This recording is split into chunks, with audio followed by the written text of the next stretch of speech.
Assalamualaikum warahmatullahi wabarakatuh.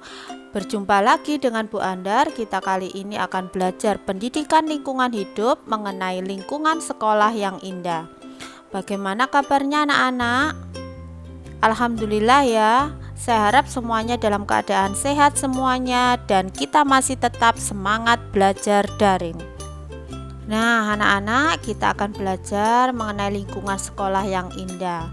Salah satu cara untuk mewujudkan lingkungan sekolah yang indah dan asri adalah dengan menyediakan ruangan hijau atau area penghijauan sekolah atau juga taman sekolah. Taman sekolah dapat ditanami berbagai macam jenis tumbuhan. Di antaranya bisa tanaman hias, tanaman pelindung, dan tanaman produktif. Sekarang yang pertama yaitu jenis tanaman hias. Tanaman hias adalah tanaman yang dipergunakan sebagai dekorasi baik ruangan ataupun luar ruangan. Tanaman hias ini memiliki berbagai macam jenis mulai dari tanaman berbunga sampai dengan tanaman yang berbentuk unik. Bentuk tanaman ini pada tanaman hias itu sangat beraneka ragam dan masing-masing tanaman memiliki daya tarik tersendiri untuk layak dikoleksi. Berikutnya tanaman hias penutup tanah dan lapangan rumput. Tanaman hias ini digunakan untuk menutup tanah yang kosong atau menghubungkan susunan satu dengan yang lainnya yang berfungsi untuk penutup tanah, contohnya yaitu berbagai jenis rumput, krokot, lili paris. Selanjutnya, jenis tanaman hias ada juga kelompok pagar dan pembatas. Hal ini yaitu flora hias yang ditanam sebagai pagar hidup. Jenis tanaman ini biasanya berguna untuk membedakan kelompok tanaman atau penghias pagar dengan maksud menambah keserasian dalam alam lingkungan sekitar. Contohnya yang termasuk tanaman hias pagar yaitu kemuning, lidah mertua, kemudian puring. Selanjutnya anak-anak yang ketiga yaitu pergola. Merupakan salah satu penghias halaman yang menggunakan penyangga besi atau kayu dan berfungsi sebagai peneduh halaman, sekaligus tempat istirahat jika dilengkapi dengan bangku. Dalam pembentukan pergola diperlukan jenis tanaman yang bersifat merambat. Contohnya tanaman hias yang merambat ini adalah alamanda, bunga corong. Berikutnya adalah tanaman hias air. Bersifat hidrofit sehingga ditanam di dalam kolam yang berisi air atau akuarium untuk menambah nilai keindahan. Beberapa jenis tanaman hias antara lain adalah teratai putih, kiambang. Berikutnya adalah tanaman bunga dan tanaman pot. Contoh tanaman bunga adalah anggrek, mawar, anyelir. Contoh lagi tanaman hias yang cocok ditanam di dalam pot adalah suplir, adenium. Sekarang penempatan tanaman hias. Berdasarkan penempatan tanaman hias ini dibedakan menjadi dua golongan, yaitu tanaman hias di ruangan dan luar ruangan.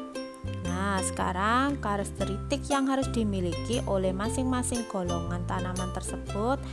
Yang pertama, tanaman hias di ruangan atau yang biasanya dinamakan indoor, yaitu tanaman hias yang menyukai tempat teduh sampai setengah teduh.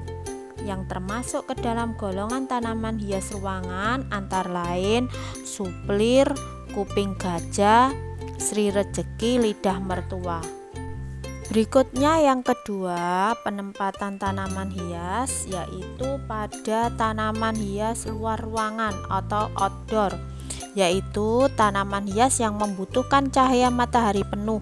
Beberapa jenis tanaman hias di luar ruangan antara lain yaitu ada mawar, galdiol, kembang sepatu. Sekarang jenis yang kedua yaitu tanaman peneduh atau tanaman pelindung. Suasana sejuk dan teduh sangat dibutuhkan di lingkungan sekolah. Tentu kamu sangat suka jika halaman sekolahmu terasa teduh, karena sekitarnya banyak pohon yang rindang, apalagi jika kamu sedang istirahat atau sedang berolahraga. Mengingat aktivitas pembelajaran siswa juga ada yang dilaksanakan di luar kelas, keberadaan pohon pelindung di lingkungan sekolah sangatlah penting. Anak, bagaimana tanaman peneduh atau pelindung? Ciri-cirinya yaitu mempunyai ciri berbentuk pohon, batangnya kuat, perakarannya dalam, berdaun rindang, percabangannya tidak mudah patah, dan bentuk tajuknya indah.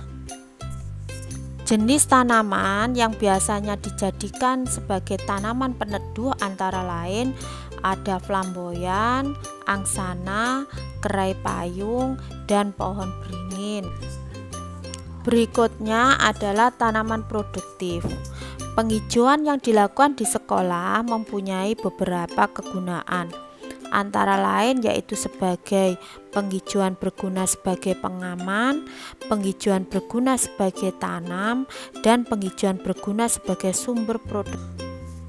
Jadi, tanaman produktif adalah tanaman yang dapat dimanfaatkan hasilnya karena mempunyai nilai tambah dari segi ekonomi dan kesehatan. Contohnya yaitu sayur, buah, dan tanaman toga. Tanaman jenis sayur yang dapat ditanam di sekolah adalah tanaman yang jangkanya pendek. Contohnya yaitu cabai rawit, tomat, bayam, kacang tanah, sawi, kangkung, dan seledri. Tanaman jenis buah yang dapat ditanam di sekolah adalah mangga, pepaya, sawo, pisang, belimbing, jeruk, dan jambu biji. Berikutnya adalah tanaman jenis toga atau yang dinamakan dengan tanaman obat keluarga yang dapat ditanam di sekolah, yang termasuk tanaman toga yaitu kunyit, temulawak, jahe, sirih, binahong, dan jambu biji. Tanaman-tanaman ini sangat cocok bila berada di kebun sekolah. Selanjutnya adalah vertikultur, teknik budidaya tanaman secara vertikal sehingga penanamannya dilakukan dengan menggunakan sistem bertingkat atau bersap-sap sehingga rak atau tangga. Nah, ini dinamakan dengan tanaman vertikultur. Jenis tanaman yang biasanya dibudidayakan dengan vertikultur ini biasanya adalah tanaman yang memiliki nilai ekonomi tinggi, berumur pendek, atau tanaman semusim seperti sayuran dan tanaman toga. Nah, anak-anak, itu tadi pelajaran yang kita pelajari, pendidikan lingkungan hidup, yaitu mengenai lingkungan sekolah yang indah. Nah, paham ya? Lingkungan sekolah yang indah diperlukan yaitu menyediakan ruangan hijau, area penghijauan sekolah atau taman sekolah. Taman sekolah dapat ditanami berbagai jenis tumbuhan. Ada apa saja tadi? Ada tanaman hias, tanaman pelindung, dan tanaman produktif. Tetap semangat belajar anak-anak, jaga kesehatan dan jaga lingkunganmu agar selalu bersih dan indah. Saya akhiri, assalamualaikum warahmatullahi wabarakatuh.